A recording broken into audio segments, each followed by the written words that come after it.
Buenos días a todos. Es un placer realmente estar aquí con todos vosotros. Ayer me consta que echamos un día muy agradable, muy interesante. Y es un placer acompañar hoy a la catedrática Patricia Núñez. Felicidades, porque ha obtenido su distinción como catedrática hace relativamente poco, que es catedrática de Publicidad de la Facultad de Ciencias de la Información de la Universidad Complutense y directora del Departamento de Ciencias de la Comunicación Aplicadas. Es doctora en Publicidad y máster en Filosofía. Miembro de diferentes grupos de investigación nacionales e internacionales, directora del grupo de investigación relacionado con infancia y comunicación, un área del que es absolutamente pionera.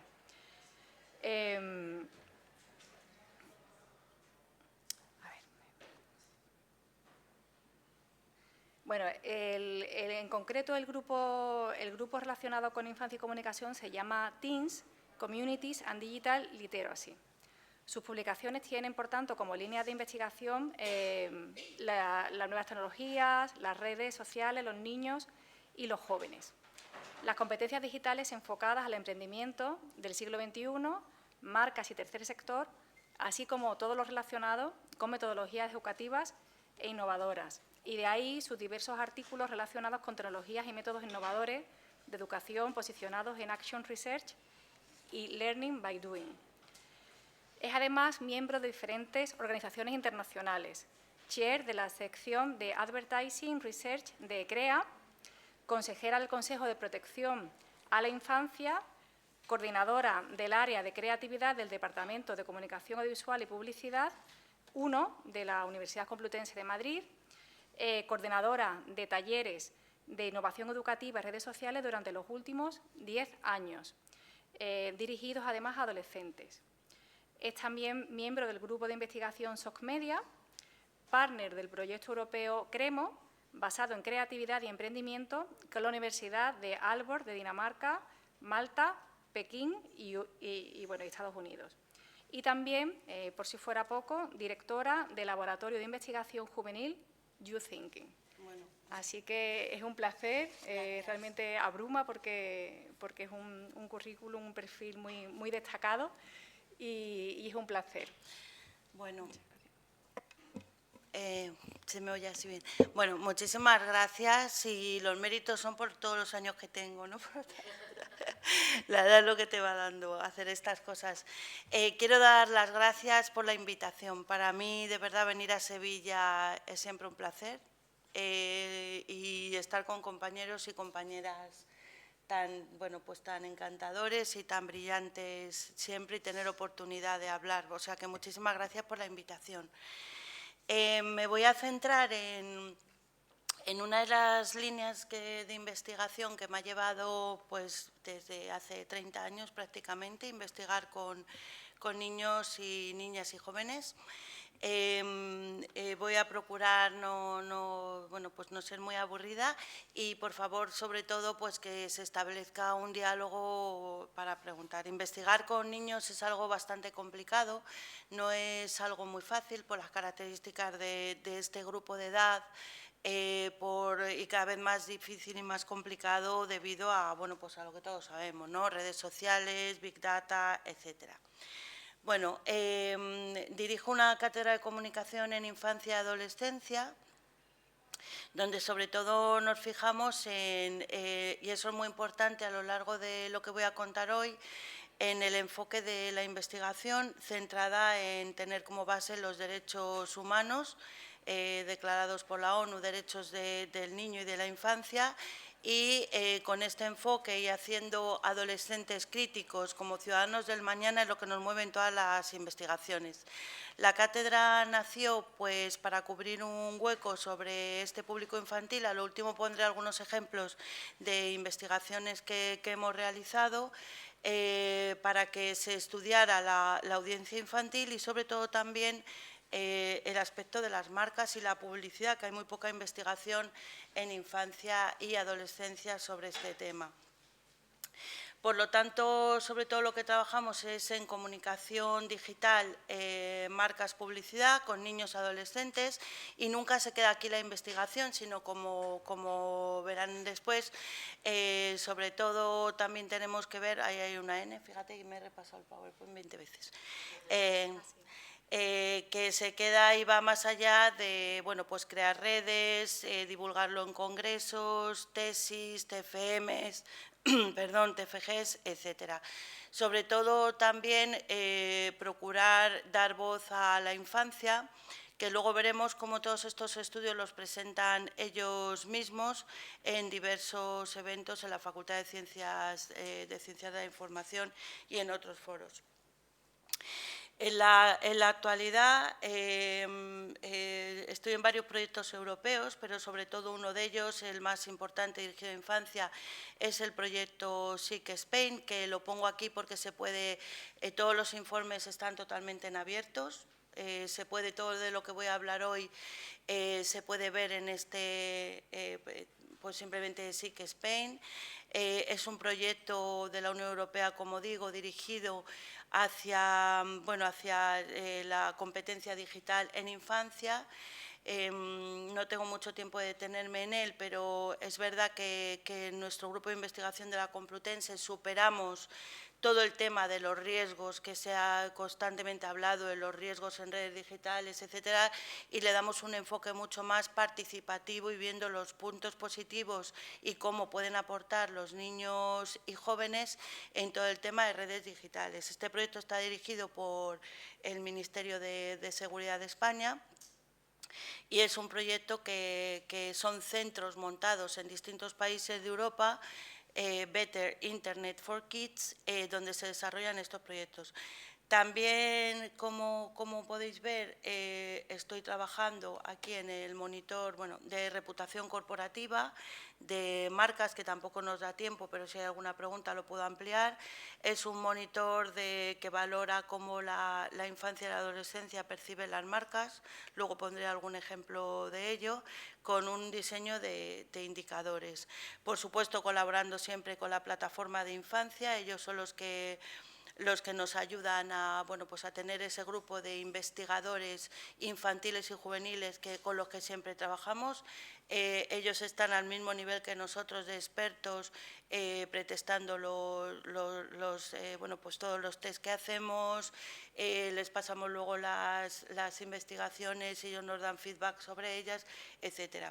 Y luego también todo el tema de media literacy y el barómetro de audiencias, en el que luego haré un poquito de hincapié como ejemplo, por tener, bueno, pues algo más tangible de lo que nosotros investigamos. También estoy trabajando con la ONU en la red de unidades de género de la UNESCO, porque en esa parte de género trabajo todo el tema de género en bueno, pues niños y niñas. Por ejemplo, uno de los últimos informes fue violencia de género en redes sociales, también con infancia. ¿Cómo se investiga con niños y con jóvenes? Bueno, como hemos dicho, no es tan fácil investigar con ellos, sobre todo por las diferentes etapas de la infancia, aunque hay que tener en cuenta que, bueno, pues el modelo de Piaget de distintas etapas ha quedado bastante restringido, porque no son etapas tan estancas y que además esas etapas van cambiando y también depende muchísimo de su contexto social. Por lo tanto, muchas veces generalizar y decir que los niños de 3 a 5 años hacen esto, de 5 a 7, etcétera, pues no es tan fácil, sino que hay que adecuarlo un poco también a las circunstancias con las que estamos trabajando. Por lo tanto, el niño, para que no haya una fragmentación disciplinar y verle solamente como una etapa evolutiva, o psicológica, el niño pues se mueve a los 2 años, luego ve la televisión a los 4, bueno, hay que ir un poquito más allá y tener en cuenta su contexto social, que cambia bastante, Y también considerarle desde el minuto 1 como un agente social, ya que está participando en la vida diaria de todo el entorno. Es decir, cuando nosotros hablamos de los niños no podemos solamente decir, que luego lo veremos, afrontarlo desde un punto de vista solamente en niño y tecnología o niño y medicina, etcétera. Por eso esa fragmentación disciplinar y verle como algo conjunto. También uno de los grandes problemas que hay en las investigaciones con infancia y adolescencia es el adultocentrismo. Con eso nos referimos a el estudio de los niños desde marcos segmentados. Por ejemplo, solamente estudiamos al niño en el contexto familiar o desde el punto de vista de la pediatría o en el colegio, ¿no? Y hay mucha falta de entendimiento del espacio social de estos niños, haciendo relación a la Convención de Derechos del Niño. Si en todas las investigaciones lo tuviéramos en cuenta, no existiría esto. Y por lo tanto defendemos siempre que en lugar de la asistencia también hablemos de la participación. El niño no es un ser solamente dependiente y pasivo, sino que es actor y agente de la construcción de la realidad. Y solamente ahora, por ejemplo, si hablamos de publicidad, en todo lo que tiene que ver con la compra de productos o con la prescripción de ciertas tendencias que se hacen en la familia, pues lo vemos claramente, cómo a través del niño y de la niña la propia familia cambia, ¿no? Por lo tanto, los niños están actuando. Todo esto lleva a, este adultocentrismo lleva a anticipar respuestas de los niños, es decir, a pensar que van a decir algo que nosotros creemos por ser adultos que tienen que decir, cuando muchas veces lo que les ocurre es que no se atreven a decirlo, luego lo veremos, ¿no? No se atreven a decirlo, entonces nosotros anticipamos ciertas preguntas y a la hora de investigar pues vemos que les estamos de alguna manera influyendo en que digan ciertas cosas por nuestros propios prejuicios como adultos. Entonces anticipamos respuesta de los niños. Los diseños son muy restringidos en la investigación, son muy simples, como decía antes, a lo mejor muchas veces pues solamente vemos uno de los aspectos de todo lo que el niño en su contexto individual y social es. Muchas veces los diseños están muy alejados de su entorno, eso me pasa cuando hablo con ellos, ¿no? Cuando hablo con ellos me dicen, pero tú diles que hagan esto con nosotros, porque esto ya no lo sabemos y hay cosas que no sabemos. Por ejemplo, cuando se habla de educación en redes sociales, que les dan las charlas en colegios, o educación de otro tipo, ellos dicen, bueno, hay cosas que no sabemos y no nos están preguntando y hay otras cosas que sabemos o, por ejemplo, los adultos no tienen idea de cuál es su entorno, que eso nos ha ocurrido muchísimas veces, ¿no? Se hacen diseños, por ejemplo, en la investigación que les comento de políticas de género, pues había claramente, hicimos delfis con autoridades que llevan políticas de género y con los propios jóvenes y desde luego quien dirigía las políticas de género no les había preguntado para nada. O sea, el punto base de empezar, ni siquiera habían preguntado qué sabían, qué no sabían y por dónde tenían que empezar, lo cual es bastante grave. El lenguaje muchas veces es muy complicado y por eso se llega a conclusiones erróneas. Muchas veces parece que no lo hacen y sin embargo es que no lo han entendido. Por supuesto, es mucho más laborioso. Los test y las circunstancias de aprendizaje, de investigación, hay que diseñarlas de manera mucho más específica por las distintas edades. Entonces, muchas veces piensan, no lo hacen y es porque no han entendido la pregunta, no está adecuado el instrumento a ello. Y luego también es muy común diseñar cuestionarios con perspectivas muy negativas de la infancia. Es decir, siempre, verdad que ves mucho, verdad que usas mucho redes sociales, verdad que estás viendo contenidos que no... Es decir, eso influye mucho en ese diseño de cuestionarios a la hora de sentirse ellos convividos y no a gusto. Por lo tanto, se ve a la infancia como algo inferior o evolución hacia el adulto. Es decir, el niño es un desarrollo de un futuro adulto, en lugar de verle como un niño. Es un niño que tiene esa etapa y, por lo tanto, hay que considerarle como una persona, como, bueno, pues como nosotros nos consideramos como adultos. Un niño es un ser vivo que tiene su propia entidad. No es una etapa presocial, está dentro de una socialización, no tiene por qué llegar a adulto y es mejor ser adulto, ya está en ese desarrollo, sino que también, por lo tanto, está contribuyendo a la sociedad, al cambio social. Muchas veces, por lo tanto, el error es la perspectiva, no solo la técnica utilizada, sino esta perspectiva teórica que se utiliza a la hora de trabajar con infancia. Por lo tanto, tener en cuenta todo lo que declara la ONU sobre derechos de infancia es muy importante.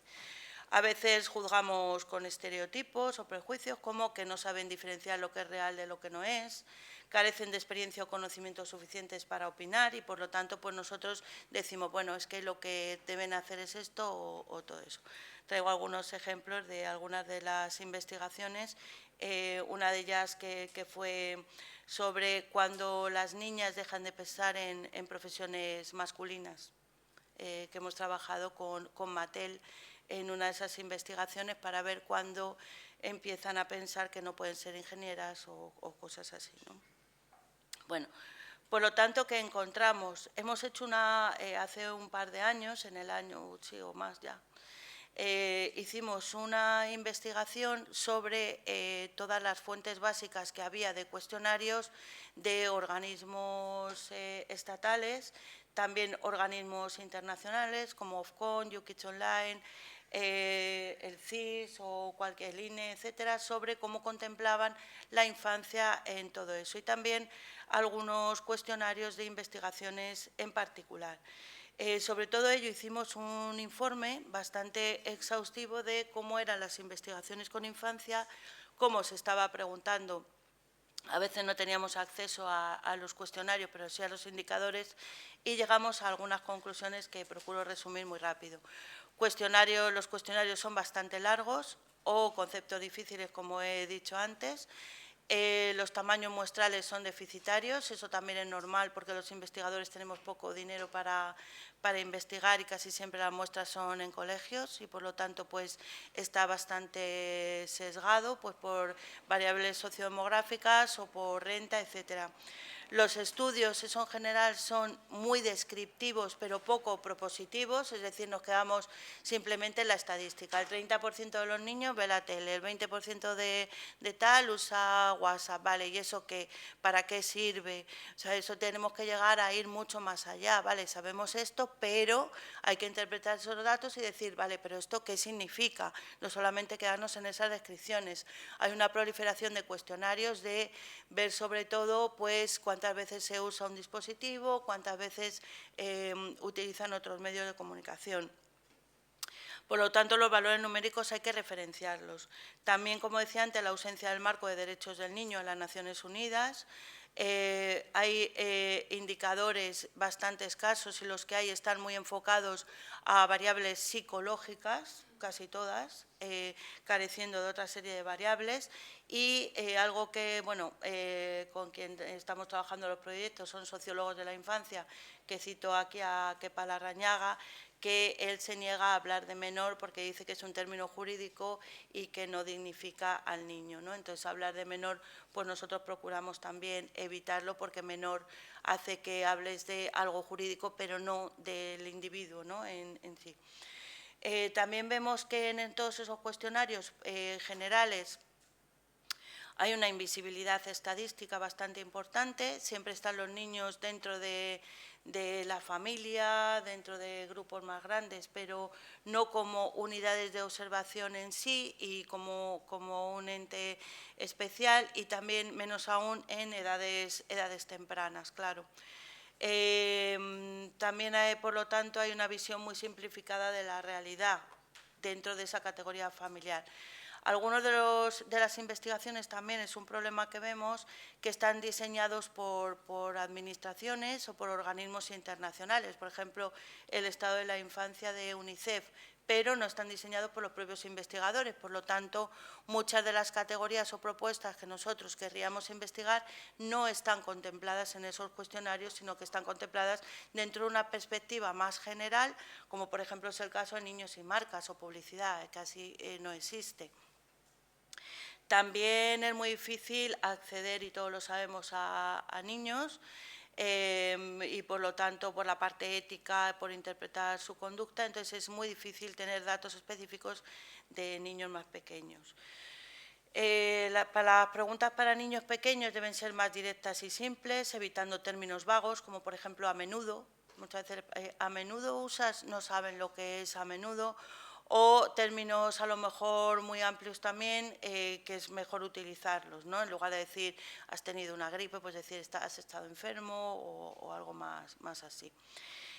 También a veces pueden demostrar mejor su uso en lugar de hablar de ello. Por lo tanto, en etapas más tempranas hay que jugar con ellos, hay que estar con otra serie de materiales trabajando para que podamos llegar a conclusiones, porque el lenguaje verbal pues todavía no lo tiene muy desarrollado.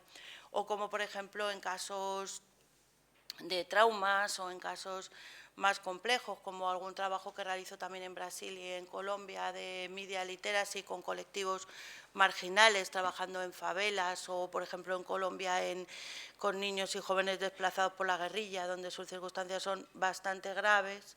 Nunca van a contar lo que les ha sucedido, sino que a través de montar historias audiovisuales con otras personas, o por ejemplo con avatares o con elementos de juego, y estoy hablando ya de adolescentes en esa etapa, ellos son más capaces de montar historias audiovisuales donde al final ves realmente los problemas que están sucediendo en el fondo, ¿no? Y puedes trabajar luego con ellos a través de todos esos relatos para darles más fuerza y crear instrumentos como estamos haciendo, pues radios locales o a través de redes sociales, un enfoque de derechos humanos. Por lo tanto, el modo de trabajo es muy diferente dependiendo del contexto donde estemos, de las edades y de las circunstancias.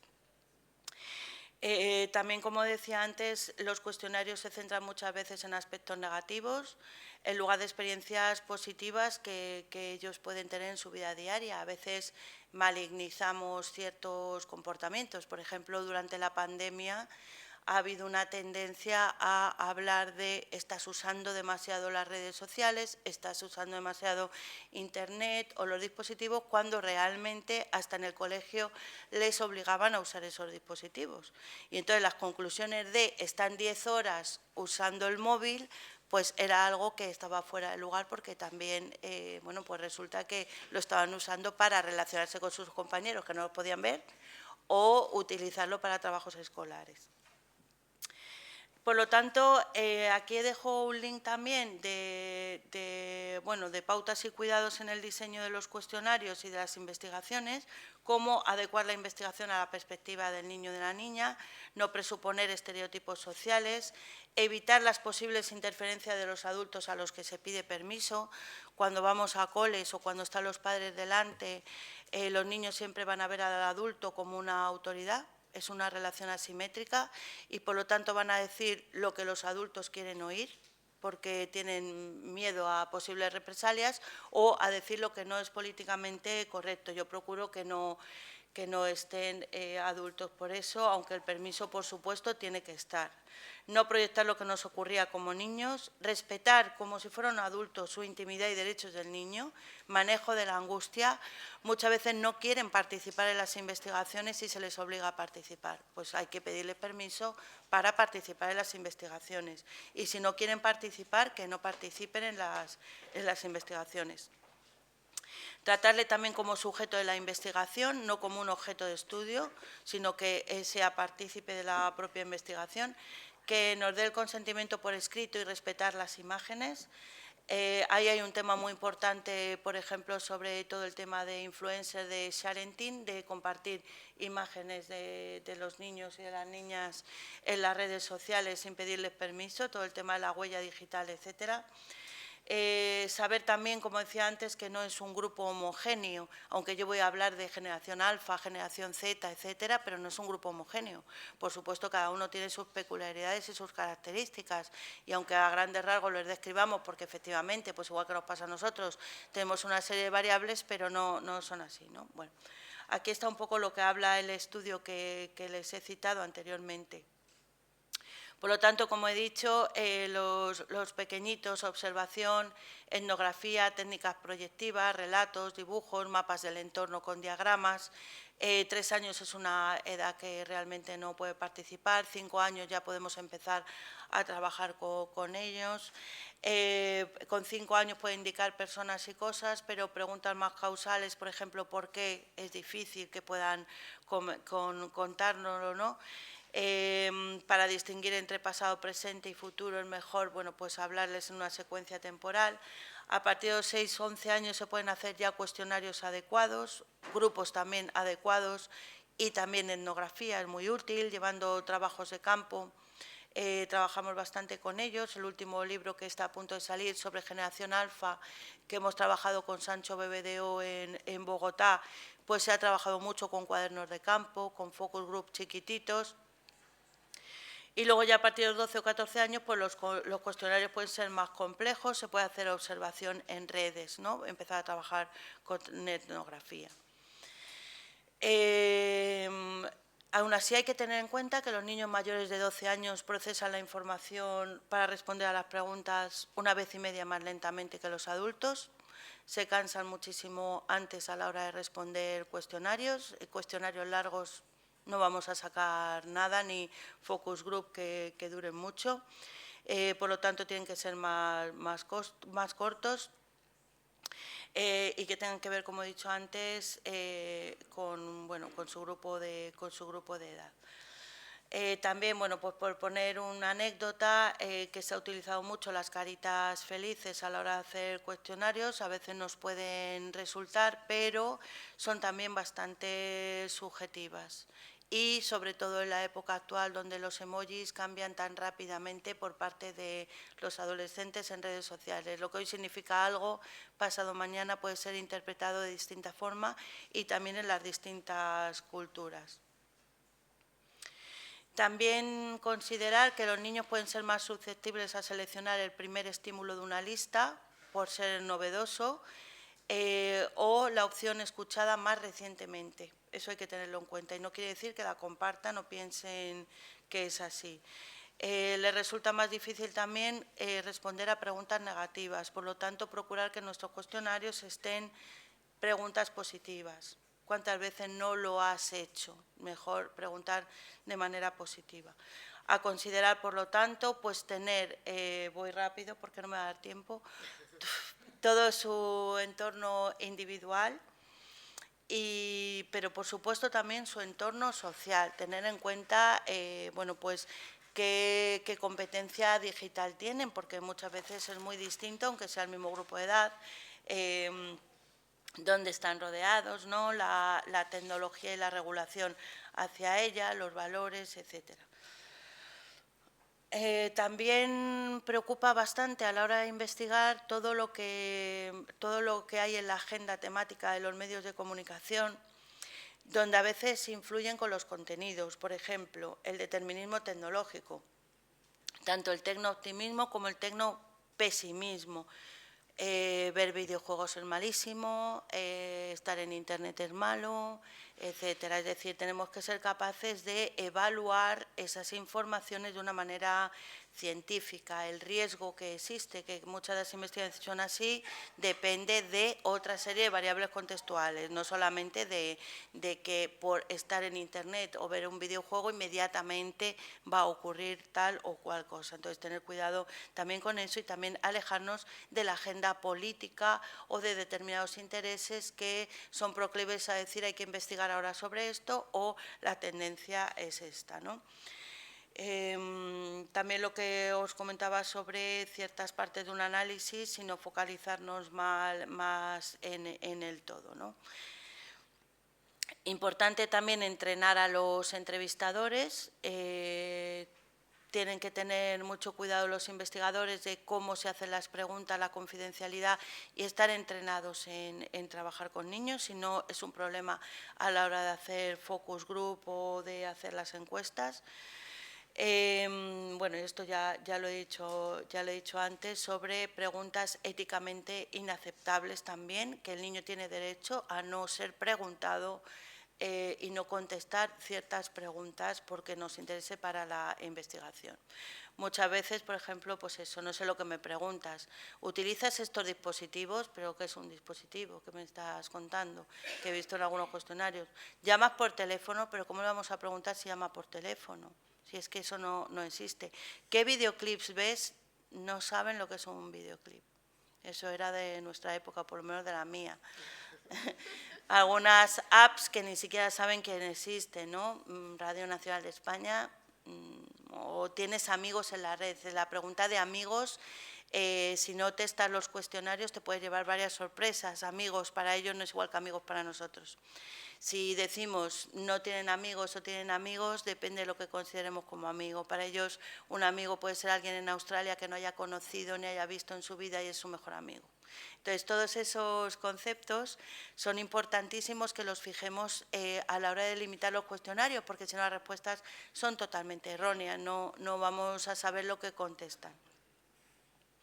También durante los coles hay que procurar, lo que decía antes, que los que estén ahí no vean o que no estén los profesores, o si están, también indicarles que no tienen que, durante el desarrollo de los talleres, influir. Yo he hecho muchos talleres de creatividad en los coles, precisamente para Advertising Literacy, y el profesor te dice, no, ahora tienes que levantar la mano, ahora baja la mano, ahora no puedes hablar, o ahora no hagas esto, cuando precisamente lo que se estaba desarrollando era la creatividad o otro tipo de competencias que no eran lo que en clase estaba establecido.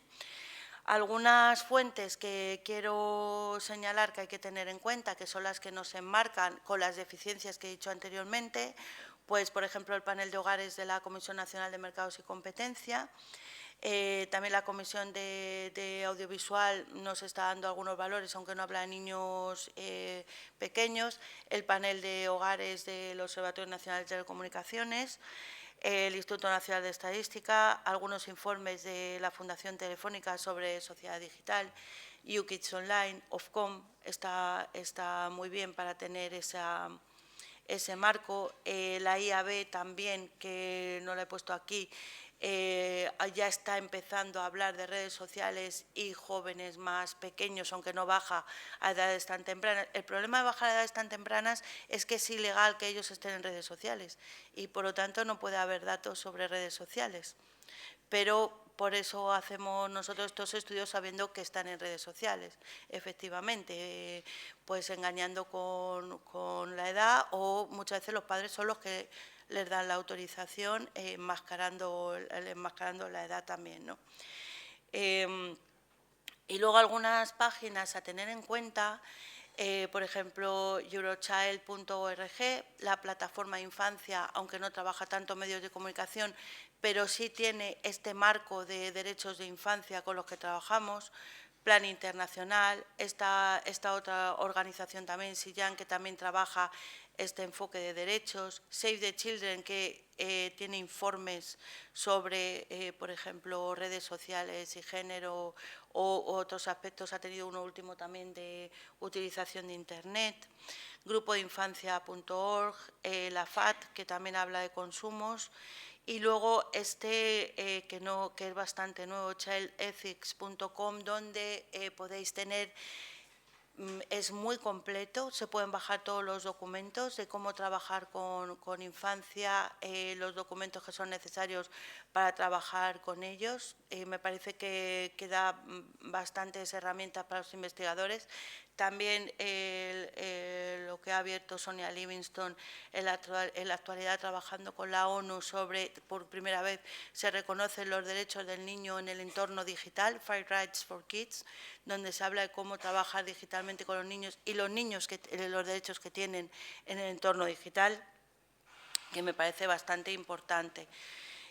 Para ir a congresos con este tema, ECREA tiene una sección de Children and Media bastante activa. Es verdad que la parte de publicidad nos cuesta siempre que haya algo. En el último ECREA, que fue el mes pasado, pues de verdad de 200 comunicaciones, a lo mejor 2 hablaban sobre redes sociales e infancia, ni siquiera publicidad.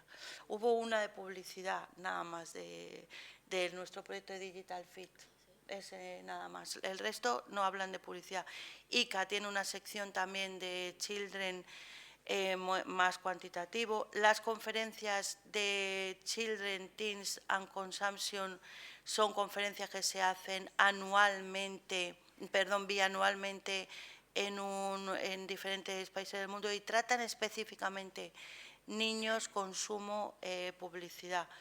Y el IMCR, pero solo tiene la sección de Media Literacy, ni siquiera trabaja Children.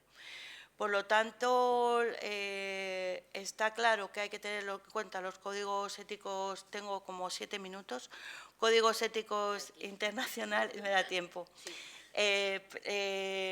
Trabajar también con productoras que trabajamos dirigidas a la infancia para los contenidos infantiles, como Clan TV, que vienen a la facultad a hacer debates sobre cambio climático con niños, y entonces estamos trabajando contenidos, o el Prix Genet, donde son concursos internacionales también, donde los jóvenes juzgan documentales, películas, etcétera, y se dan premios, que se está llevando también en Colombia, donde hay un máster muy interesante dirigido a realizadores y productores para contenidos infantiles, que está muy bien. Algunos estudios que hemos llevado a cabo tienen que ver, como decía, con Mattel, sobre las expectaciones de los niños y de las niñas hacia profesiones que no tengan que ver con género. Algún estudio sobre pictogramas en juguetes, por ejemplo, porque todos sabemos que la reglamentación publicitaria lo que nos dice es tienes que poner estos textos, etcétera, pero es que los niños no saben leer y por lo tanto desarrollamos un sistema de pictogramas. Luego tengo algunos ejemplos para que ellos pudieran ver que ese juguete no se mueve solo, que ese juguete es más caro, es decir, es ir ayudando a que todo sea más amigable para los niños.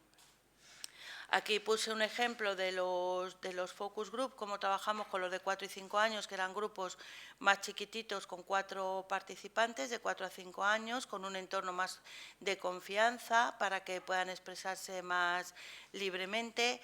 Luego, con edades superiores a 6 años, ya 6 participantes y un poco más largo el focus. Y también para hablar del yo futuro, pues se hicieron ejercicios proyectivos que tenían que ver con escribir cartas a tu yo futuro, dibujar, jugar con ciertos elementos, etcétera. Bueno, es un diseño de la investigación de la parte cualitativa que se hizo para este estudio, educación infantil, educación primaria en segundo curso y cuarto curso, y luego se hizo un cuantitativo también.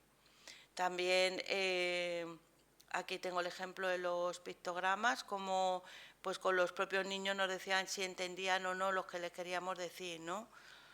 Bueno, pues vemos aquí el test de si entendían muchos de los pictogramas o no. Por ejemplo, que querían poner los anunciantes de abajo que decían ficción animada, pues para nada se entendía. ¿Por qué? Empezando por una tele, que para ellos la tele es algo bastante lejano ya, bastante lejano, ¿no? Bueno, por último quería hacer referencia como ejemplo a este barómetro. Se puso en marcha por lo que yo decía, este barómetro está totalmente colgado en la página del INCIBE, todo está ahí.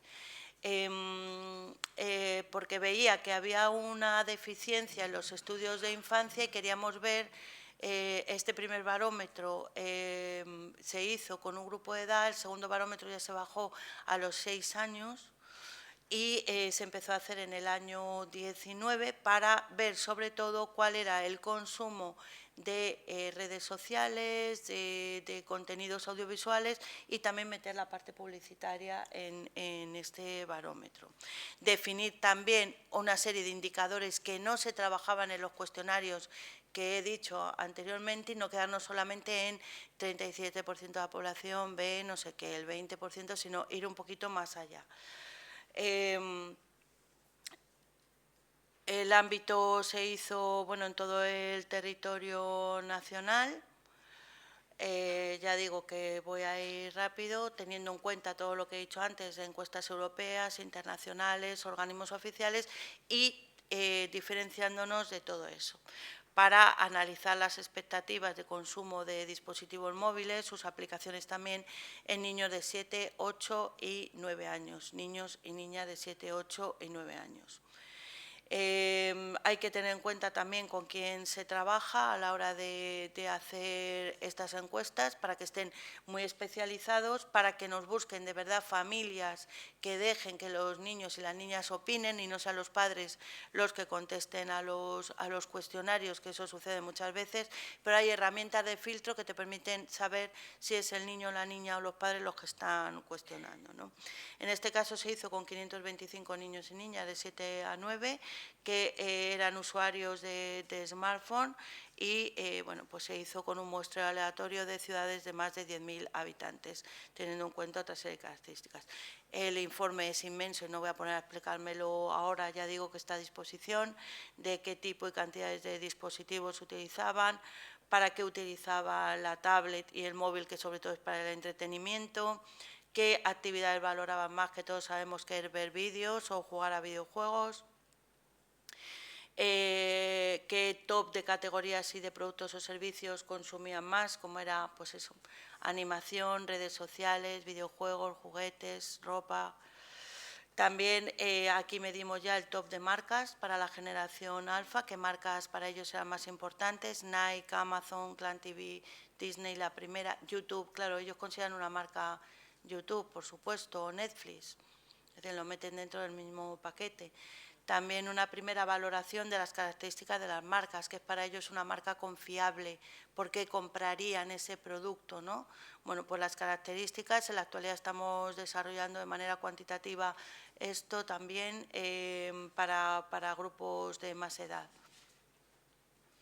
Y luego es una generación que ha interiorizado los discursos de rentabilidad de sus padres, que es lo que valoran, que sea gratis, que la experiencia que tienen sobre ello, la autonomía que les da o la calidad. La verdad es que parece que no son muy exigentes con las marcas. Si una marca les falla, la marca no es honrada, inmediatamente van a dejar de usarla.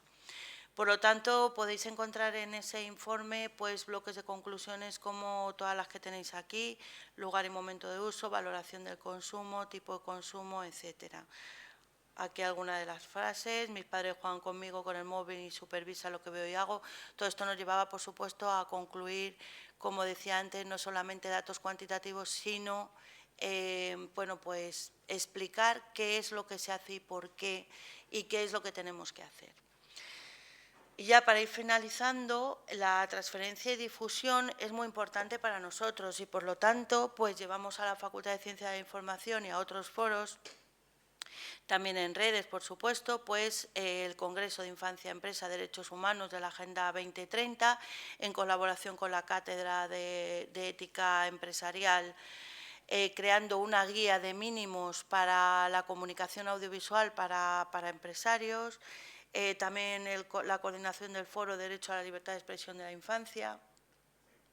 También la realización de la Jornada de Niños y Niñas de Acceso Libre a la Información, etcétera. Los estudios en la actualidad que estamos desarrollando, he citado algunos que ya hemos hecho, pero en la actualidad estamos desarrollando el modelo de reputación de marcas para generación alfa y Z, desarrollo de una comunidad Z de estudio de tendencias publicitarias junto con un hub o brands de varios empresarios, retos de la educación digital, que va a ser un libro blanco que ya está prácticamente acabado, el libro de los alfas, que saldrá el mes que viene, como he dicho antes, con Sancho BBDO de Colombia, un informe de branded content de generación alfa, en lo que hemos tenido, y el año que viene se va a implantar igual. Bueno, este curso está para el segundo cuatrimestre, una comunidad de generación Z, donde vemos tendencias de consumo y tendencias audiovisuales. El proyecto también de Digital Fit, donde trabajamos la percepción del físico y del cuerpo de las redes sociales de los influencers. Alguna dirección de tesis, como os he dicho anteriormente, sobre sharing imágenes de niños por padres y cómo los utilizan para el consumo de productos publicitarios. Luego también tenéis un segundo barómetro que también está colgado en SIC Spain, donde la circunstancia fue el confinamiento y, por lo tanto, se cambió un poco la perspectiva, que ocurrió durante el confinamiento en el uso de medios, que ahí fueron 1.350 encuestados con niños y niñas ya más chiquititos. Y en este tercer barómetro que ponemos en marcha este año, que será sobre todo la parte cuantitativa del informe cualitativo de violencia de género, y como he dicho, lo de seguir trabajando en reputación de marca y en audiencias de redes sociales. Y me ha ajustado el tiempo. Muchísimas gracias.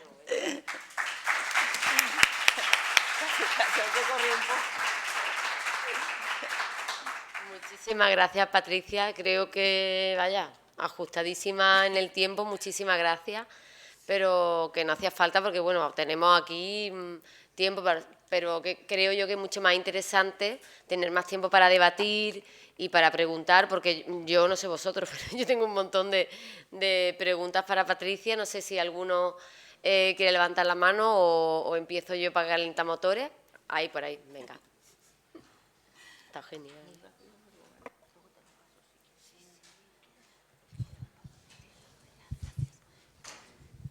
Hola, buenos días. Bueno, yo me llamo Bea y estoy haciendo mi tesis doctoral sobre narrativa, museo y adolescente.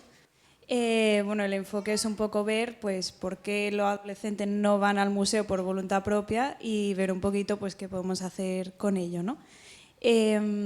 Yo ahora mismo estoy trabajando sobre todo en la parte del marco teórico, pero estoy empezando a diseñar la parte más práctica de la investigación. Y en este momento me estoy dando con la cabeza contra un muro porque no tengo ni idea ni de cómo hacerlo ni de cuál es la manera más efectiva. Yo había pensado, tengo como varias opciones, pero sí que tenía interés en realizar un focus group con estudiantes de entre 12 y 16 años, que es, digamos, el target que yo tenía previsto. Lo que pasa es que hay dos cosas que me preocupan. En primer lugar, ¿cuál debería ser el tamaño de la muestra para que fuera efectivo, que se pudiera extrapolar, ¿no?, a un ámbito más amplio? Y luego, cómo evitar que todas las personas que estén en ese focus group me den exactamente la misma respuesta por presión de grupo, porque yo soy profesora de instituto y lo de la presión de grupo se nota. Entonces, bueno, no sé si me podría resolver un poquito la duda. Vale, pues sí, es un tema muy interesante, claro, lo de los museos. Habría que ver primero, sí, a la hora de hablar con ellos, yo te diría qué cantidad. A ver, cuando hablas de muestra te refieres a, siempre hablamos de cuantitativo, tú te refieres a cuántos focus group deberías hacer, ¿no? En cuanti. Vale. Primero, focus group, siempre decimos, ¿cuántos focus group? Bueno, pues realmente cuando hay una saturación del discurso ya no son más necesarios focus group, ya lo sabemos, pero con 4 o 5 focus group está bien. ¿Cómo se puede evitar la presión del grupo? Bien, si procuramos que sea un grupo mixto donde no se conozcan entre sí, es más fácil evitar ese liderazgo de la persona que intenta, bueno, pues imponer la opinión en el grupo. Luego, si vemos que suele pasar muchas veces que el grupo se nos va de las manos, pues ahí estamos nosotros, ¿no? Pero sobre todo intentando mezclar adolescentes que no vengan de un mismo entorno, no lleva ya pues preconcebido algo. Muestra, vale, la muestra depende bastante. Tenemos que ver si es en un entorno nacional o en un entorno local o, bueno, no hace falta, mira, por ejemplo, estar en un entorno nacional y teniendo en cuenta una serie de características que representaban a esa población, y en el primer barómetro había 500 y pico, teniendo en cuenta unas características muy delimitadas, no cogiendo una población en general de ese grupo de edad sin ninguna otra característica. Yo creo que, por ejemplo, una muestra válida e interesante pueden ser, pues eso, hablamos muchas veces de 1000 y pico, pero a veces no tenemos los recursos.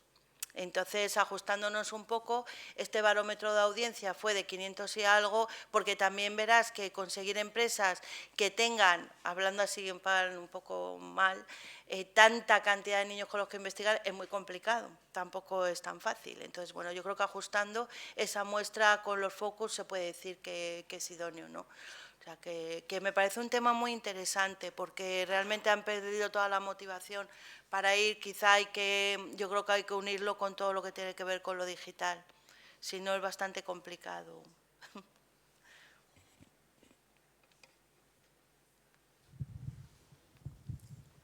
Gracias, un gusto verte de nuevo, Patricia. Y quería preguntarte, estabas hablando sobre las variables contextuales en relación a los riesgos. ¿Nos podrías hablar un poco más de eso? Sí, cuando hablo de variables contextuales no es igual fijarnos en, o sea, hay que tener en cuenta los tipos de familia, es una variable contextual que hay que tener en cuenta. No es igual, desgraciadamente es así, algunas familias con rentas más altas, número de dispositivos que tienen en casa, número de hermanos también que hay en la casa, personas en el núcleo familiar, renta. La variable contextual también tiene que ver con el colegio, tiene que ver con la propia nación, en el entorno en que nosotros estamos o con la propia provincia. Por eso cuando hacemos, por ejemplo, el barómetro, elegimos entornos más o menos iguales para que lo que extrapolemos pues podamos decir que es cierto, ¿no? Porque todo eso va a influir a la hora de cómo tú estás educando a tus hijos en el uso de dispositivos. No es igual un niño que puede tener el dispositivo 10 horas al día que a lo mejor tenga un acceso más restringido o que incluso no pueda tener ningún teléfono, un smartphone en casa. A todo eso me refiero, es decir, hay unas variables individuales de la propia persona, pero luego el entorno familiar, el entorno social y el contexto del cole, etcétera, hace que puedan cambiar los resultados.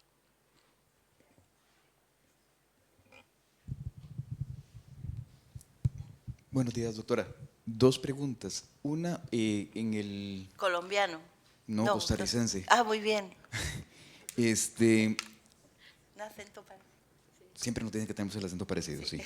En el Código de Conducta de la European Society for Market and Opinion Research, la de SOMAR, hay dos temas que siempre me han llamado la atención. Uno es con respecto a los incentivos, cómo hacer para que el niño o la niña participen, ¿no? Porque generalmente se le da el incentivo al padre o la madre, sí, y terminan no siendo para ellos, entonces evidentemente también, digamos, se convierte en un desincentivo para participar por parte de los niños, número uno. Y número dos, la participación parental. Nosotros tenemos un dicho que es que no tanto que queme al santo ni tan poquito que no lo alumbre. ¿Verdad? ¿Cómo trabajar esa dimensión de la participación parental presente a la hora de tomar la opinión de las personas de menor edad? Pues muy interesantes tus preguntas. Evidentemente, en la mayoría de las investigaciones que yo veía se daba la recompensa al padre, a los padres. Una tarjeta regalo, siempre. Nosotros siempre damos incentivos a los niños y a las niñas. Y no solo son incentivos muchas veces materiales, que lo son y les gustan.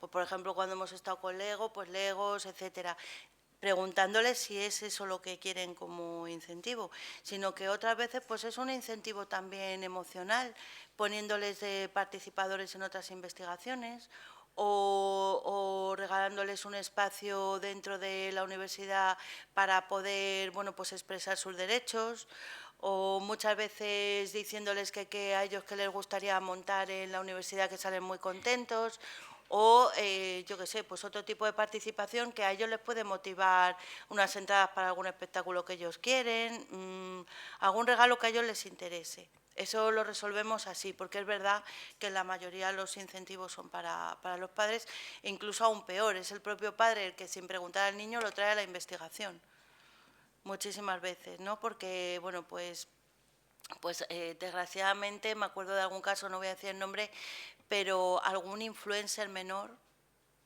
con un canal de YouTube abierto, que además estaba el niño y su hermana. Primero empezó el niño con el canal de YouTube y luego la niña, y el padre manejaba el canal. Pues era el padre el que iba que participara en eventos de presentación de productos, etcétera, que luego, por supuesto, pues dejó de hacerlo. Incluso la niña tuvo algún caso de acoso escolar en el cole, etcétera.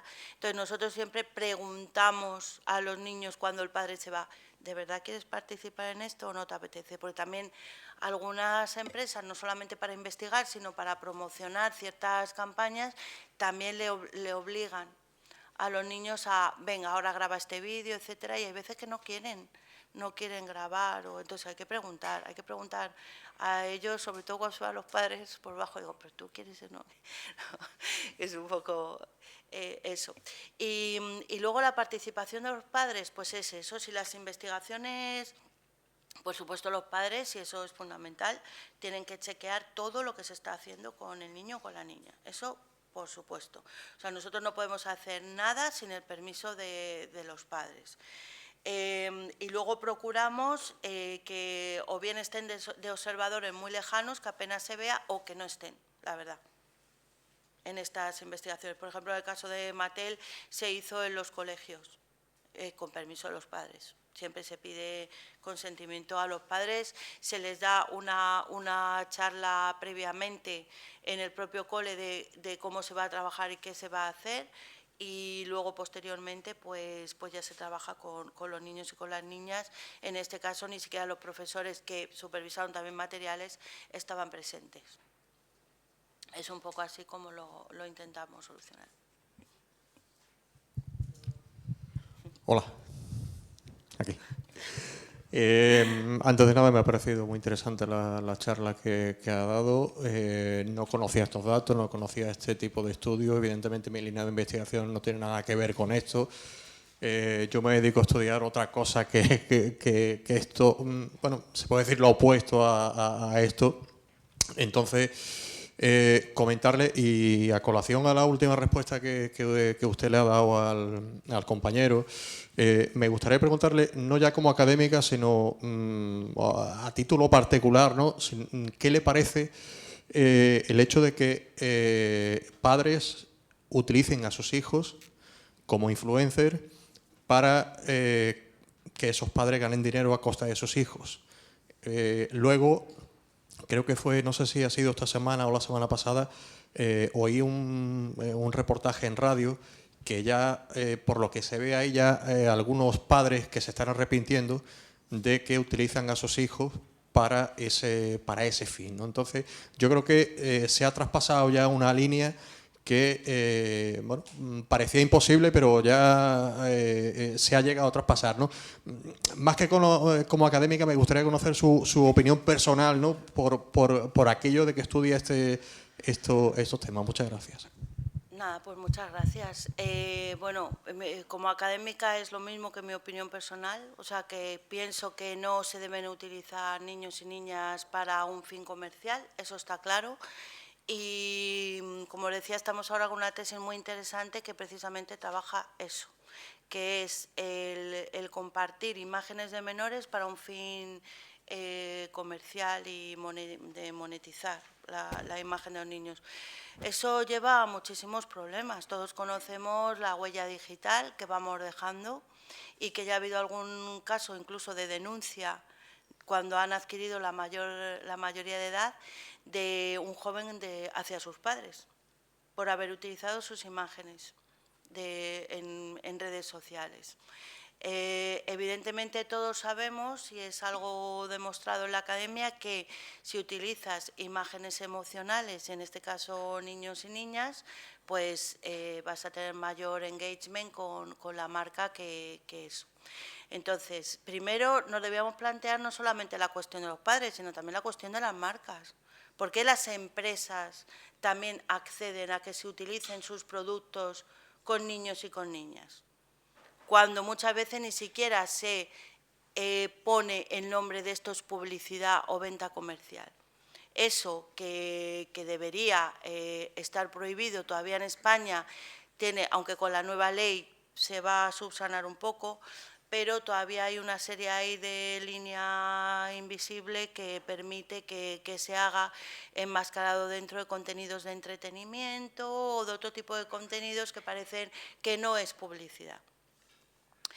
En esas utilización de los padres con los niños y con las niñas, tienen recorridos diferentes, porque estamos ahora inmersos en eso, en ese estudio que os comento. Hay padres que han hecho una estrategia totalmente publicitaria. Y es lo que estamos utilizando, o sea, estudiando. No se han utilizado solo las redes como algo puntual, etcétera, sino que tienen una planificación estratégica para llegar a esos fines. Y lo han convertido incluso en su línea de trabajo, o sea, ganan dinero. O sea, sabiendo que si un niño o una niña anuncia un juguete por 10 segundos, cuesta, la marca puede pagar 6.000 euros, por 10 segundos y puede tener mucha más eficacia, aunque todavía nos cuesta delimitar la eficacia de esos contenidos, que un anuncio tradicional, pues no estoy de acuerdo. No estoy de acuerdo por los contenidos, cómo se están enmascarando por parecer no publicitarios. No estoy de acuerdo con la utilización porque los niños no saben las consecuencias que eso puede traer en un futuro, entonces me parece que es inadecuado. Y con utilizarlo para monetizar. Me parece que es bastante grave, pero todavía la legislación deja bastante que desear. Y se ve en esas redes sociales que os comento, cómo algunas se han ido a pique porque no han utilizado estrategias publicitarias, porque es que lo hemos visto en años, hemos estudiado los 3 últimos años de cómo han ido evolucionando, y utilizando estrategias de marketing para las redes, pues por ejemplo, hay casos de niñas que están siendo utilizadas para fines en teoría sociales o benéficos, y entonces están consiguiendo mucho más eco en redes sociales, pero al final aparecen vestidas con marcas, etcétera. O sea, es una utilización bastante comercial de la infancia. Hola, buenas tardes. Yo quería preguntar si siempre hay que pedir permiso a la familia, incluso aunque sea para cuestionarios anónimos, no sean entrevistas en público, sino algo completamente anónimo, también hay que solicitar el permiso. Sí, también siempre hay que solicitar el permiso.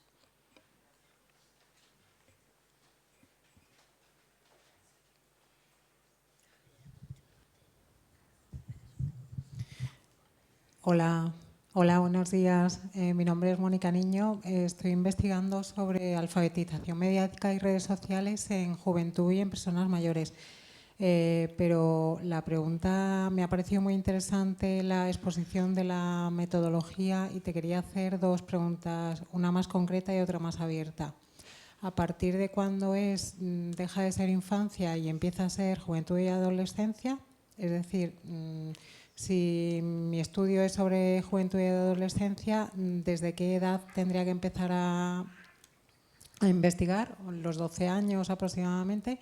Y después la otra no está relacionada con metodología, sino ¿hay algún estudio o tenéis datos ya de la diferencia de enfoque o de generación que hay en las familias de padres y madres que están teniendo hijos, que su uso de ocio y entretenimiento está muy basado en las pantallas y en los móviles y se relacionan a través de pantallas y móviles estableciendo amistad, esa supuesta amistad o para amistad con niños o con personas de otros sitios, y los padres y madres no entienden lo que están haciendo sus hijos o no lo comprenden o se creen que es malo. ¿Hay estudios ya o resultados sobre eso?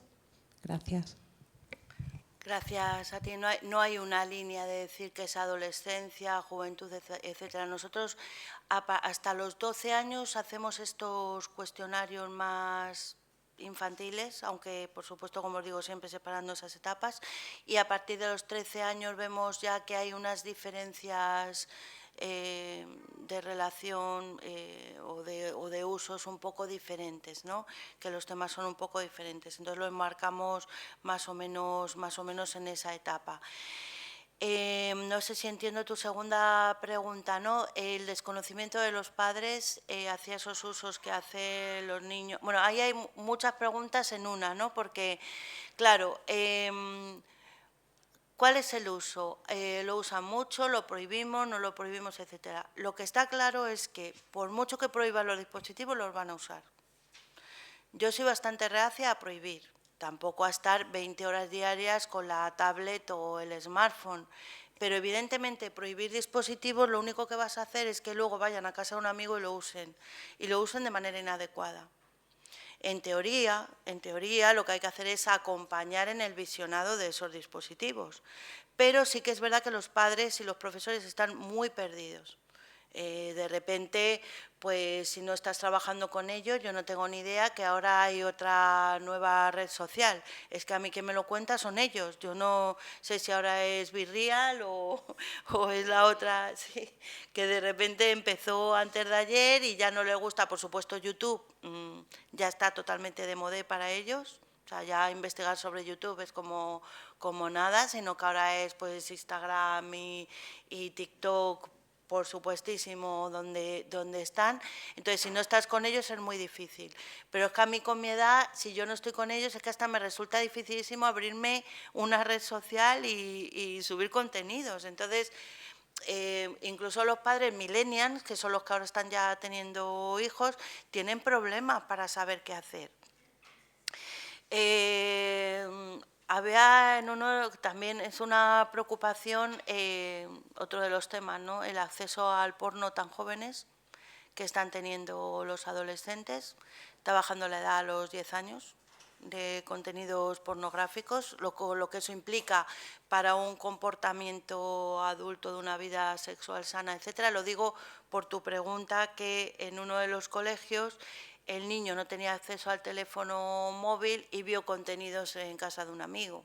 Entonces, es mucho mejor educar en el uso de los dispositivos, y si tuviéramos medios habría que educar a padres y a profesores, porque es que está ahí. Entonces, una asignatura de digital literacy es crucial en los colegios.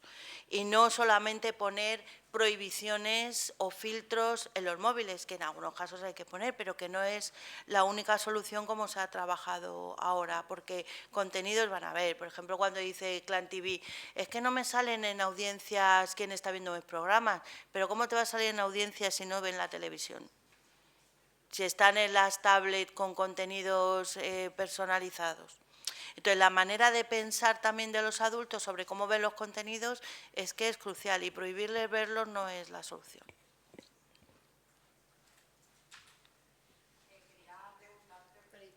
¿Se oye bien? Sí. Sí.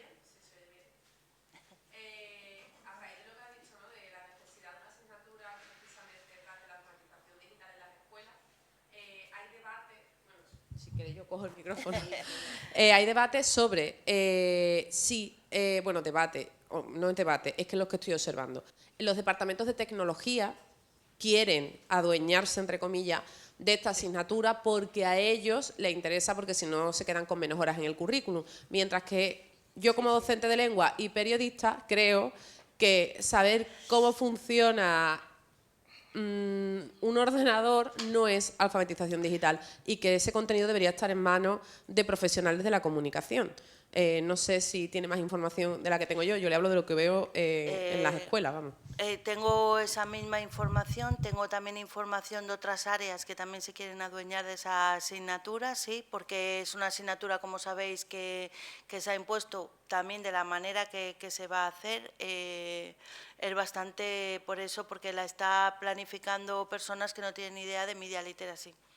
Entonces va a ser un problema bastante gordo, porque bueno, ocurre igual cuando hablamos de que en los colegios se utiliza lo digital, y lo que vemos muchas veces es el libro de texto en PDF dentro de la tablet.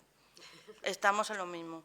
Entonces, esa asignatura no es cuestión de competencias solo tecnológicas. Mira, ahí me das pie a hablar del término nativo digital de Prensky, tan dado que no estoy de acuerdo para nada con él, porque en la actualidad nuestros alumnos, y hablo de los alumnos que tenemos muchas veces en la facultad, vale que pueden encender un botón y yo les pido ayuda, para contenidos, etcétera. Por supuesto que sí, porque ellos están más al día, como os digo, de todo eso.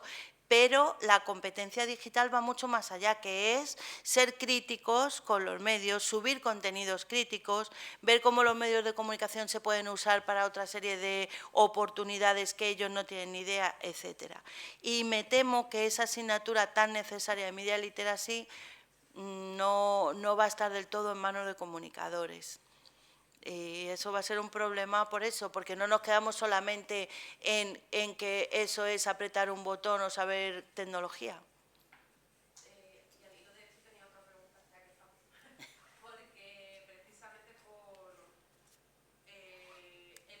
lo que está diciendo de discernir la calidad del contenido que se ve en Internet, estamos asistiendo a un paradigma educativo en el que se apuesta por un vaciamiento de contenido en la legislación que nos obliga a los profesores a impartir una materia, y sin embargo es imposible discernir lo verdadero de lo falso, lo que es una patraña en Internet con aire pseudocientífico, de lo que es realmente información científica de calidad, si tú no tienes una base de conocimientos básicos científicos. Exacto. Sin embargo, toda la normativa va en sentido completamente contrario. Ahí ya nos metemos en camisas de 11 varas, porque podríamos decir también, ¿no?, como la imposición de ciertas ideologías están marcando una pseudociencia y están primando más que la ciencia que se debería dar. Totalmente de acuerdo, ¿no? Hay que hacer y para eso estamos en la universidad y en los colegios, o sea, para eso se está, para contrarrestar discursos que no son científicos o que no están basados en evidencias científicas. Claro, no hay que rendirse, para eso estamos.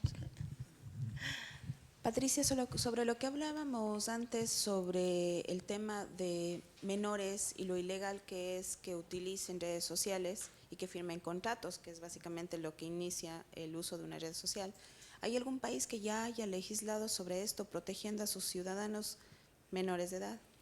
Bueno, hay países más restrictivos con las leyes. Por ejemplo, los países nórdicos incluso hay franjas horarias donde no están prohibidos contenidos que no sean infantil, o sea, que sean de adultos en horario infantil, mucho más restringido, porque aquí también eso.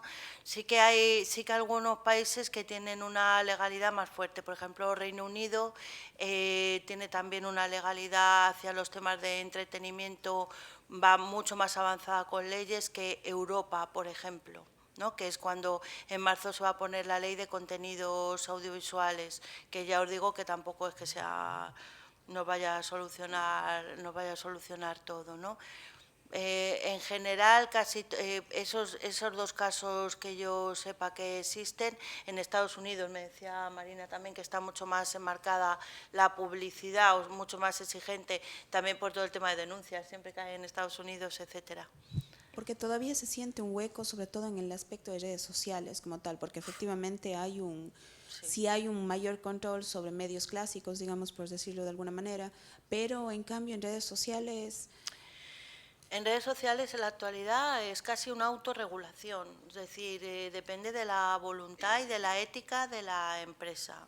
Y eso que bastante nos hemos sentado con Google y de verdad que hemos tenido conversaciones y muchas veces pues dicen, no, pero si hasta los 14 años no se pueden dar de alta, pero si tú sabes que no es así. O sea, que es más una autorregulación o códigos éticos que realmente un cambio de filosofía empresarial. Yo creo que esto es un triángulo donde la sociedad civil, las empresas y los reguladores tienen que colaborar y las empresas creerse que esto es por un bien general. Pero una regulación muy fuerte en la actualidad no existe, igual que con los contenidos publicitarios. Y una última pregunta en relación a lo que preguntaba la compañera anterior. ¿Existe ya en algún país la materia específica de alfabetización mediática y eso ya incluida en el programa?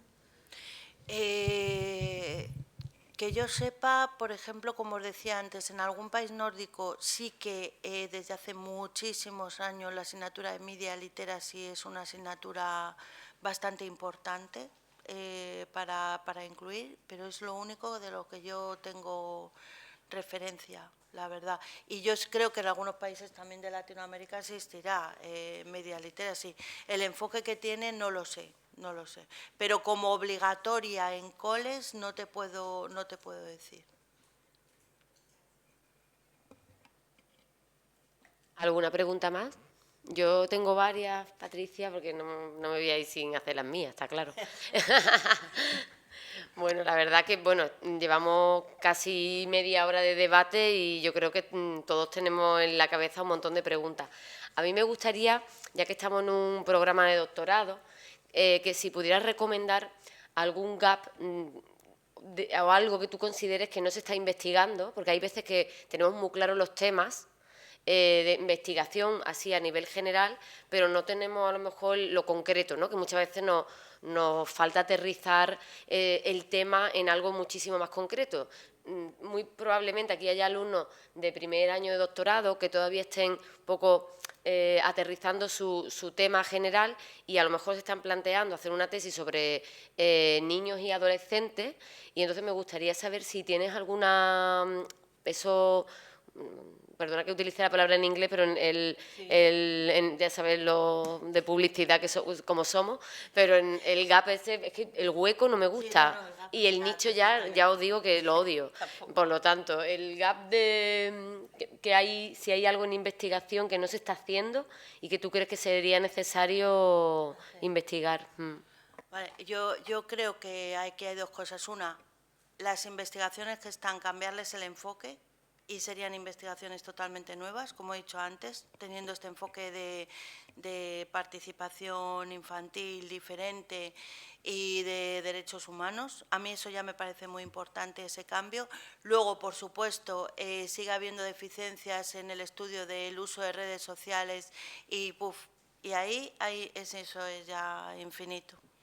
Desde toda la imagen corporal hasta cómo están influyendo todos los temas de lesiones en redes sociales o lo de los retos, es decir, de todos esos temas pueden salir infinitas investigaciones. Y si empezamos con publicidad, Marina, pues todo, no solo dirigido a niños y a jóvenes, sino pues la nueva publicidad, todo branded content, cómo está influyendo todos los contenidos que no son publicitarios en en cuanto a el engagement con las marcas, cómo eso hace que nos creamos más o no la publicidad, todo el tema de advertising literacy. Hay mucho por hacer en ese tema, muchísimo, porque es un campo totalmente inexplorado y hay muy pocas cosas. De hecho, en Europa encontramos pequeñas islitas que estén investigando sobre publicidad e infancia y juventud, muy pocas, bueno, y con adultos también, pero sobre todo con infancia y juventud. O sea, todo ese tema da para muchísimo. La investigación esta que hicimos de Branded Content y que estamos en marcha es cómo está percibiendo la generación Z todas las piezas de entretenimiento. También, bueno, o sea, yo creo que todo lo relacionado con temas de advertising literacy, publicidad, redes sociales, infancia y juventud, todavía hay muchísimo que hacer. Muchas gracias. Yo animo sobre todo a los estudiantes de publicidad que se animen a hacer las tesis sobre estos temas, que en ocasiones al final siempre nos encontramos trabajando con lo mismo, ¿no? Y me gustaría ver otras temáticas en las tesis doctorales. Y luego, por otro lado, has comentado que resulta muy complicado hacer los cuestionarios, que no funcionan los de las caritas. Me ha extrañado mucho porque en el último que yo participé, que era un I+D, se utilizaban las caritas para identificar la escala de Likert. Realmente era una escala de Likert pasada a caras sonrientes, ¿no? De más a menos. Y me ha sorprendido mucho. Me gustaría saber cuál es la propuesta y cómo se podría hacer si no utilizamos caritas. Gracias, Marina. No, yo lo que aconsejo es que se pretesten las caritas. O sea, las caritas y trabajar con iconos está muy bien porque es mucho más fácil lo visual. Ellos entienden lo visual mucho mejor que estar preguntando 1, 2, 3, 4, 5, evidentemente, pero que hay que pretestar las caritas, porque muchas veces se prestan a confusión, no las entienden. Entonces, el simbolismo no es igual que el nuestro, es eso solo. O caritas o cualquier otro icono, pero sobre todo pretestarlo, para no interpretarlo mal. De acuerdo. No sé si tenéis alguna pregunta más. Yo creo que me he quedado... Me gustaría hacer un detalle y puntualizar, pues estaba hablando de la compañera de Media Literacy, de la asignatura en los programas, los institutos, y yo creo que ahí también nos tenemos que mirar un poco, no sé si está de acuerdo Patricia, un poco también como facultad. Porque creo que como facultad me refiero a facultad de comunicación, ¿no? En la facultad hay tres grados, yo sigo diciendo licenciatura en mi cabeza, publicidad y relaciones públicas, comunicación audiovisual y periodismo, y lo digo que muchas veces creo que trabajamos de manera aislada en cada uno de nuestros campos, y yo creo que el error está ahí. Porque no nos toman en serio cuando llegamos a estos marcos, ¿no? al terreno educativo, sobre todo en secundaria, no nos toman en serio porque creo que aquí estamos trabajando en tres focos distintos y no como un grupo unido.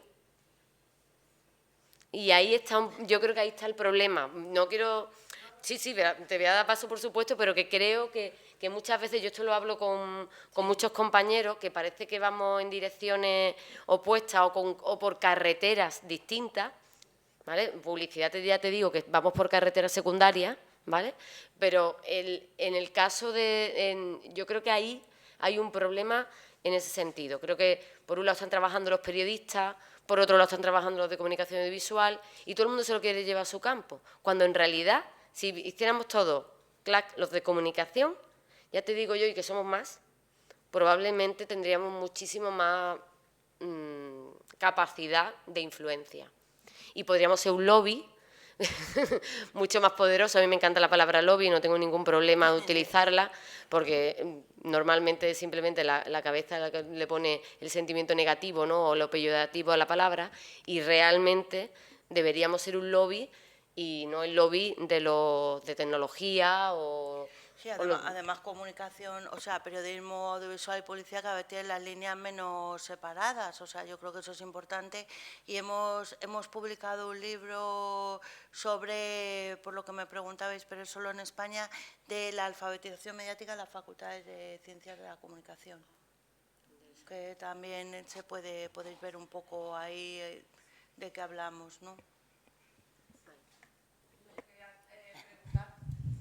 Porque yo sé que, claro, yo soy periodista y desde el ámbito del periodismo yo sé que la Asociación de la Prensa y el Colegio de Periodistas está haciendo un trabajo precisamente intentando no perder estas asignaturas, porque además nos encontramos con el problema de que los licenciados en periodismo no podíamos dar clases en la privada y la concertada porque nuestro grado está adscrito a Ciencias Sociales, lo digo por si alguien no lo sabe, y exigían que para dar clases de lengua castellana y literatura el grado tenía que estar adscrito al área de humanidades. ¿Qué pasa? Que un licenciado en Bellas Artes podía dar lengua castellana y literatura, sí, y nosotros no, teniendo pues una competencia superior en todo lo que es la competencia comunicativa, que es hacia donde se va ahora, más que hacia la competencia lingüística. Entonces yo sé que desde el colegio se estaba moviendo una asignatura, se planteó a la Junta de Andalucía, para incluir a los periodistas que pudiéramos entrar por bolsa extraordinaria en la pública y que tuviéramos un campo de actuación propio.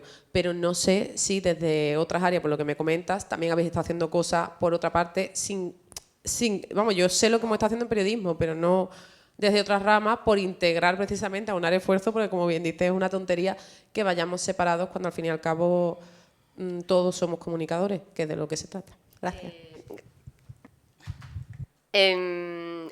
Bueno, es que me ha dado la llaga. Es que el Colegio de Periodistas no incluye publicidad y relaciones públicas, no nos permiten ser miembros de la asociación, y sí a los de comunicación audiovisual. ¿Vale? Entonces, pues, eso es un problema. Por eso te digo, no voy a entrar en detalles. Me alegra, porque llevo ya un tiempo diciendo que porque sé de publicidad y relaciones públicas, que yo creo que deberíamos tener un foco mucho más amplio y ponernos unas gafas 3D, que creo ahora mismo solamente estamos utilizando las bifocales, ¿vale? Por utilizar la metáfora. Lo que tú dices de Bellas Artes, que yo no quería sacarlo, pero tú lo has sacado, precisamente son uno de los encargados en impartir la asignatura de Media Literacy en los coles. O sea, que el enfoque que va a hacer Bellas Artes en Media Literacy, que yo no me meto con nadie, pero tampoco lo sé. el enfoque, ¿no? O sea, que yo creo que se van a fijar más en diseñar productos audiovisuales bonitos de películas y eso, o sea, y al final no es eso, en Media Literacy, no es eso. Por aquí tiene la palabra Aurora, que... Yo sé que ya estáis cansados y simplemente por comentar varias cuestiones a raíz del debate que está surgiendo. El tema de la propuesta que comentaba la compañera, que parte de la Asociación de la Prensa y del Colegio de Periodistas, está basada sobre todo para la alfabetización mediática en un sentido que sería todo el tema de la desinformación, Exacto. el falseamiento, Eso las es lo que fake yo news. quería decir. Entonces, es cierto en ese sentido, yo os lo comento porque hicimos un trabajo que terminó publicado a partir del experimento La Prensa en las Escuelas, que se hace por parte de la Asociación de la Prensa en institutos de toda la provincia de Sevilla. Nosotros, a posteriores, gente de mi grupo de investigación, lo que hicimos fue testear en los profesores, todo tipo de profesores que no eran licenciados en periodismo, qué grado de conocimiento tenían de estas cuestiones y hasta qué punto les parecía importante que se diera esta materia. Todos coincidieron en que les parecía muy importante y que tenían desconocimiento sobre cómo formar a la gente Claro. desde el punto de vista de la alfabetización mediática en temas de desinformación y fake news. Este sería un tema. Lo digo por un poco... porque creo que, por un lado, está hablando Marina del tema de que no incluyen a los de publicidad, pero por distinguir cuestiones. Eso es una cuestión y un reto y un logro que me parece importante por parte de la Asociación de la Prensa y del Colegio de Periodistas. Dicho esto, lo que acaba de salir aquí me parece también que es un melón que has abierto, Marina, y que, por tanto, ¿por qué no a lo mejor reunirnos con la Asociación de la Prensa, en la universidad? Yo sé que tienen secciones de universidad, para decir, vamos a ampliar en esta cuestión de la alfabetización mediática, ¿no? Y quizá hablar también con todos los compañeros de comunicación audiovisual y publicidad, porque ampliamos el concepto de alfabetización mediática, que no solamente se restrinja a temas de desinformación, sino también a conocimiento de técnicas de publicidad encubierta o de publicidad directamente falsa, a cuestiones relacionadas con el audiovisual, ¿no? De descodificar los contenidos que llegan. Pero era un poco por separar por dónde va el tema de la Asociación de la Prensa, que parte también de ese programa suyo, que es la prensa en la escuela, y muy focalizado en una temática que ahora es muy importante, las fake news, la desinformación. ¿Vale? Pero creo que lo que ha comentado Marina es interesante y me gusta hablar de lobby a mí también, de lobby de comunicación, de grupo de presión de comunicación, de plantarnos ante la administración pública, porque esas materias las tienen que dar gente que salga de estas facultades. Claro, de comunicación, Nosotros tenemos una intromisión de muchas áreas y parece que nunca nos plantamos para decir que la gente de comunicación está formada para impartir estas materias y que no lo puede dar uno de latín, con todos los respetos, o uno de bellas artes. Y es simplemente defender un campo y defenderlo desde el conocimiento y la formación que nosotros tenemos en comunicación, igual que otras áreas la hacen de sus materias. Pues nada más. Pues totalmente de acuerdo y ya digo una postilla más, pues si no vamos a acabar fatal aquí en plena guerra. E incluso algunas cátedras que se llaman de Media Literacy, y no voy a decir ninguna cadena de televisión, que está hablando de alfabetización mediática, alguna cadena de televisión, dentro de su grupo de estudio no tiene a nadie de comunicación. Y estoy hablando de una cadena de televisión. Y está hablando de alfabetización mediática. Y de lo que estamos hablando al final es de una campaña de marketing, lo que decimos en publicidad, un greenwashing, ¿verdad? Entonces, bueno, si ya partimos de esa base, pues imaginaros, ¿no? Entonces habría mucho que hablar, ese es otro tema, ya para otro día. Pues nada. Totalmente de acuerdo, Patricia, y ahí estoy totalmente de acuerdo con Aurora. No sabía en qué, me he imaginado que obviamente sería el tema de la desinformación, pero que va más allá. Yo creo que tenemos que, porque la alfabetización mediática no es solamente desinformación, y también hay desinformación en publicidad. Así que también podríamos hablar de publicidad falsa, Claro, claro. que ahí hay un montón, y luego también de campañas, bueno, ahí hay un montón, que últimamente hay muchísimo tema. La verdad es que me ha encantado el debate. Patricia, de verdad, muchísimas gracias por venir.